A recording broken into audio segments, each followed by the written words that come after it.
You won't believe what went down when Prince Harry sat across from Bill Maher and the gloves came off in ways no one could have predicted. This wasn't just another celebrity interview gone wrong. This was a full-blown meltdown that had the live audience gasping and producers scrambling behind the scenes.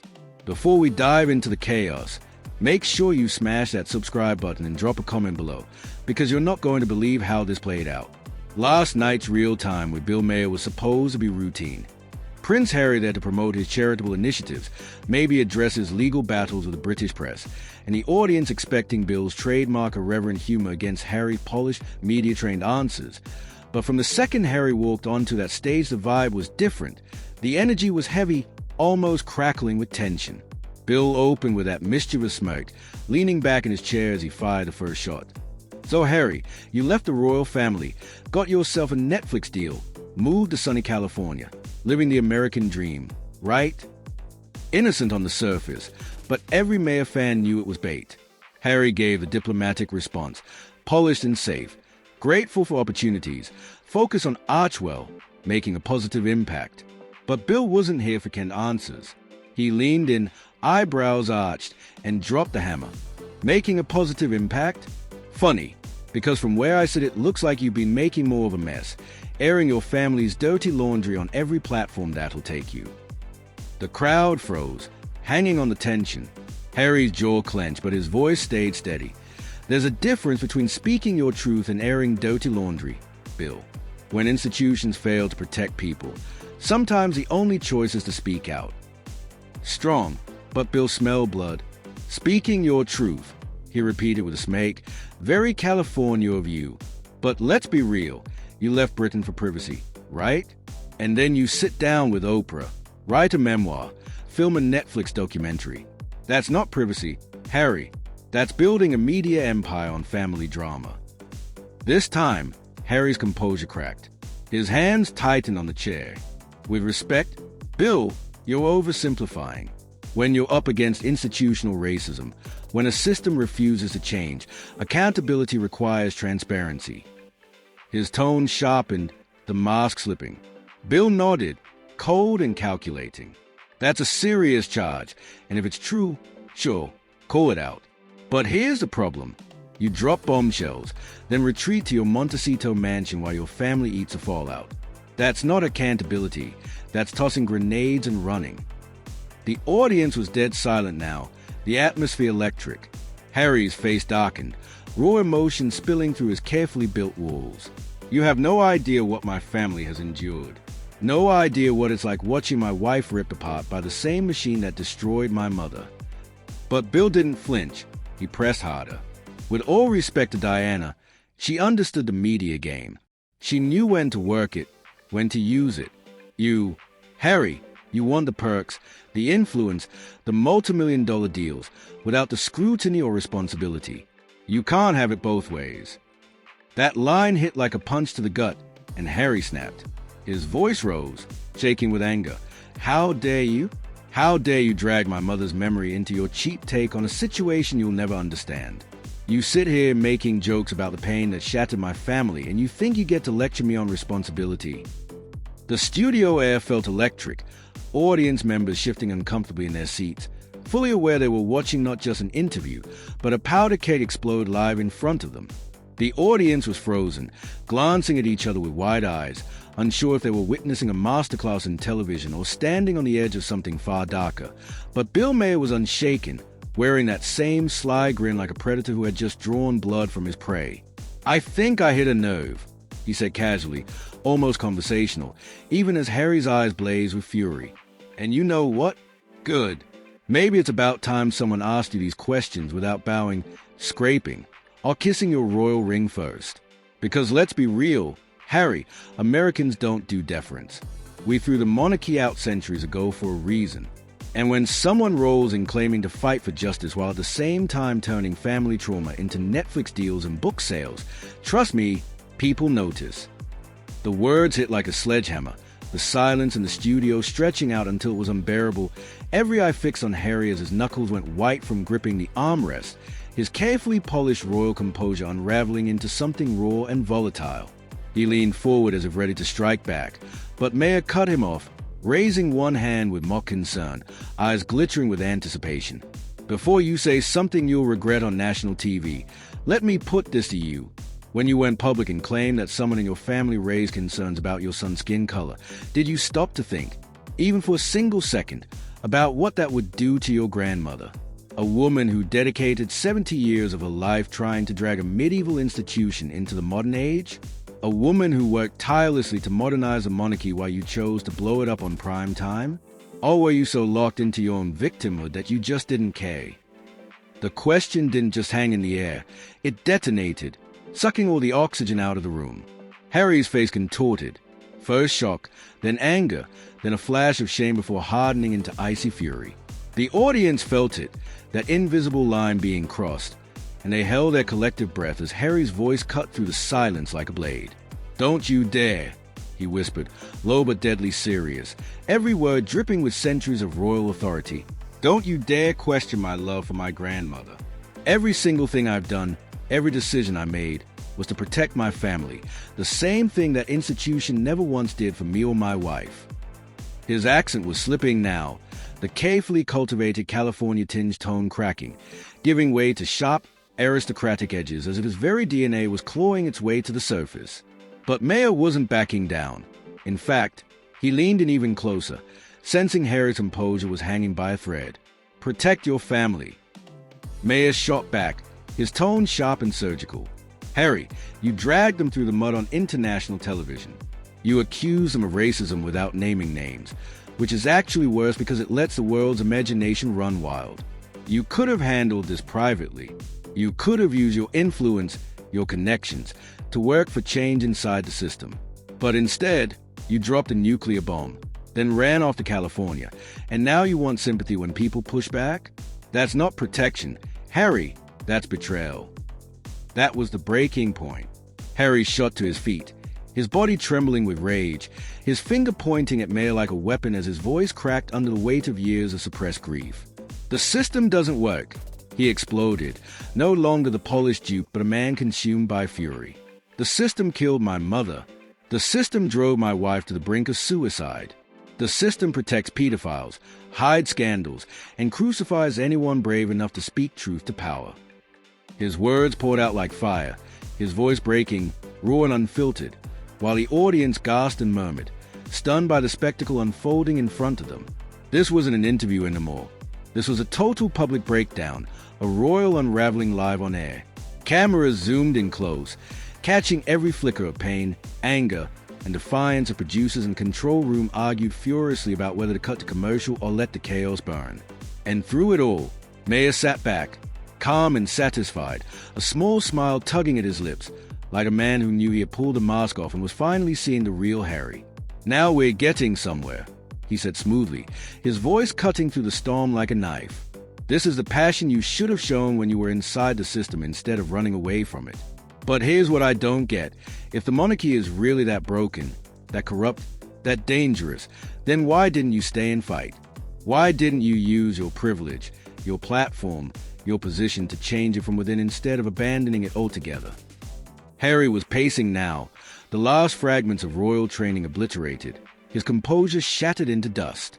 "Because they would have destroyed us just like they destroyed my mother," he shouted, his voice echoing through the studio like a thunderclap. "You think I could have protected Meghan and my children inside that gilded cage? Playing their games, following their rules while they fed us to the wolves? No, we had to get out, because it was survival or death." He spun toward the audience, his voice rising, eyes wild, as though begging them to understand. "You have no idea what it's like to live in that fishbowl. To have every moment of your life dissected, every mistake magnified, every lie about the woman you love printed for the world to see." But Maher cut him down again, his words sharp as glass. "And yet, here you are, Harry, still in the fishbowl. You didn't escape it. You just traded one crown for another. Instead of serving the monarchy, you served Netflix, Spotify, and every outlet willing to pay for your next tell-all special. At least when you were royal, you represented something bigger than yourself. Now it looks like you represent nothing but your own bank account." The jab hit like a hammer, freezing Harry mid-stride, his mouth opening but no words coming out, his entire argument crumbling under the weight of Maher's brutal accusation. The audience watched as his face cycled through denial, outrage, desperation, until finally settling into a cold, wounded rage that sent chills through the room. His voice dropped, dangerously quiet, as he glared at Maher with unfiltered hatred. "How dare you question my motives?" he hissed, his body trembling with barely controlled fury. "How dare you, sitting here in your comfortable little bubble?" Harry's voice cracked with fury, his whole body trembling as he glared at Maher, his words cutting through the studio like shards of glass. "You want to know why I left?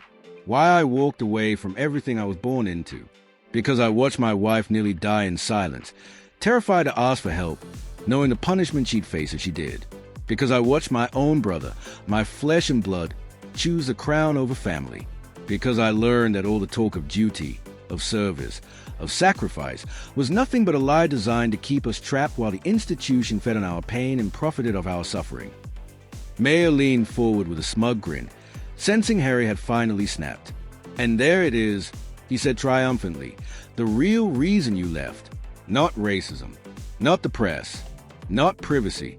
You left because you couldn't stomach the truth, that the institution was bigger than you. That being royal isn't about privilege, it's about sacrifice. You wanted the perks without the price, and when you didn't get your way, you stormed off to California with your ball tucked under your arm." The silence in the studio was suffocating. Harry stood trembling, chest heaving, sweat dripping down his brow, his hands shaking as though barely holding back an eruption, his wild eyes locked on Maher like a man pushed to the very edge. The audience held its breath, suspended between awe and dread, wondering if they were witnessing TV history or something much darker spiraling out of control.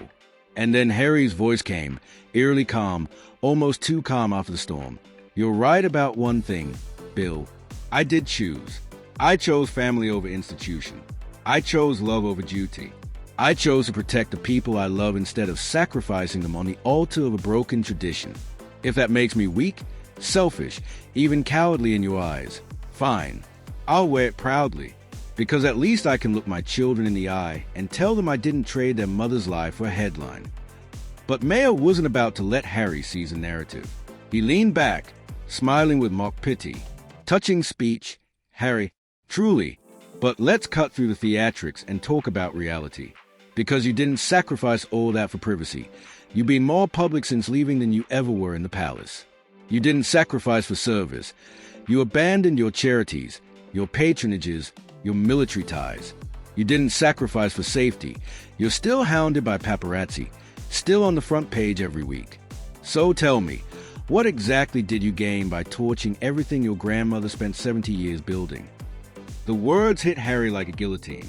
His face flickered, confusion, realization, rage, and for a long moment the silence was so total you could hear the hum of the cameras whirring, recording every micro-expression, every crack in his royal mask. The audience froze, sensing history unfolding. Harry repeated the words back, low and venomous. "What did I gain?" He leaned forward, eyes blazing. "I gained my sanity.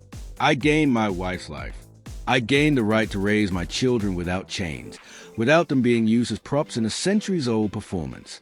And yes, I gained the freedom to call out people like you, people who think they understand pain they've never lived, who sit in judgment of choices they could never imagine making." Maher's smirk widened, his satisfaction undeniable. He had Harry on the ropes, emotional, defensive, unraveling. "Freedom," he said mockingly, "from where I'm sitting. This looks less like freedom and more like a tantrum from a spoiled prince who couldn't handle hearing the word no. You talk about protecting your kids, but you've cut them off from their heritage, their extended family, the very support system that every royal child has leaned on for generations. That's not protection.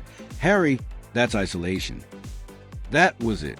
Harry erupted, his voice cracking as he screamed. "Don't you dare lecture me about my children.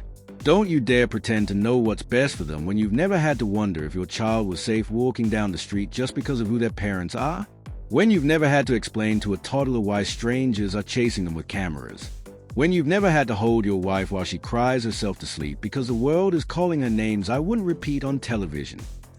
The raw emotion in his voice rattled the audience, but Maher only leaned in further, his tone sharpening like a knife. "You're right, Harry, I haven't lived that. But you know who has? Your brother, your cousins, your father. They've all faced the same spotlight, the same scrutiny, and they stayed. They endured it because they understood what you never did, that being royal means sacrifice for the greater good. You, on the other hand, just wanted the crown without the thorns. Harry laughed bitterly, a broken, jagged sound. The greater good, he sneered. You mean the greater good of covering up predators? The greater good of protecting scandals while crucifying anyone who dares to step out of line? The greater good that buried my mother and nearly buried my wife? If that's your greater good, Bill, then to hell with it, and to hell with you for defending it.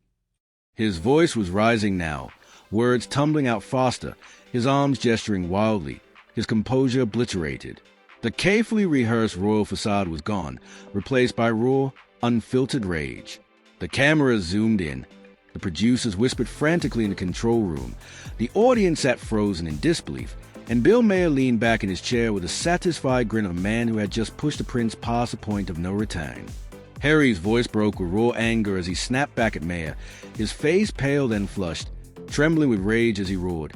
How dare you reduce everything I've endured, everything my family has suffered, to some petty jealousy about succession?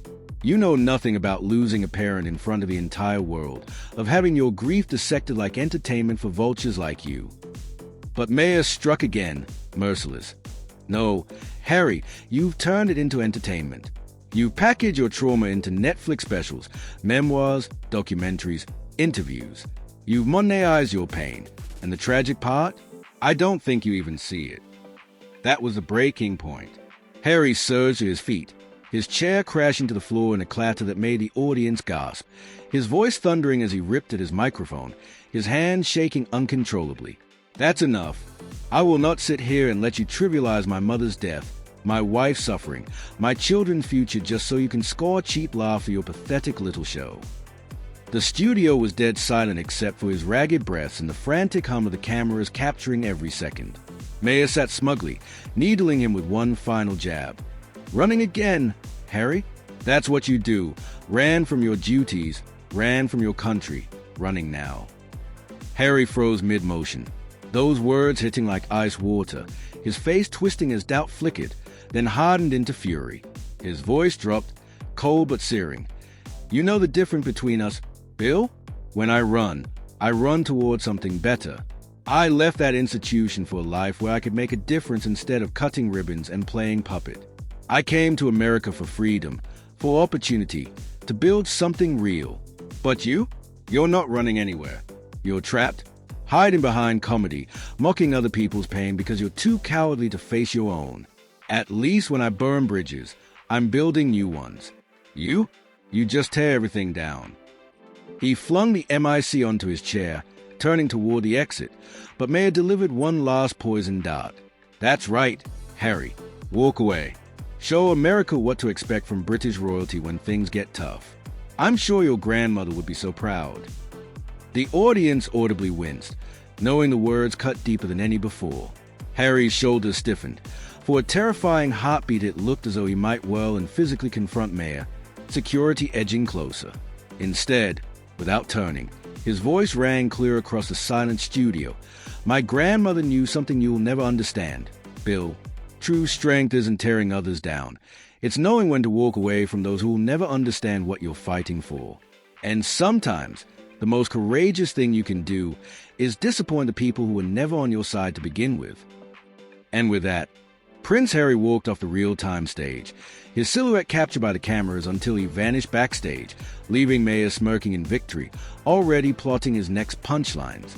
The studio sat frozen in the aftershock, the audience stunned into silence, producers scrambling, knowing they had just aired one of the most explosive meltdowns in talk show history. This wasn't a celebrity walkout. It was a seismic rupture, a live implosion of the fragile bond between the royal family and American media, a moment that would be dissected, debated, and replayed for years to come.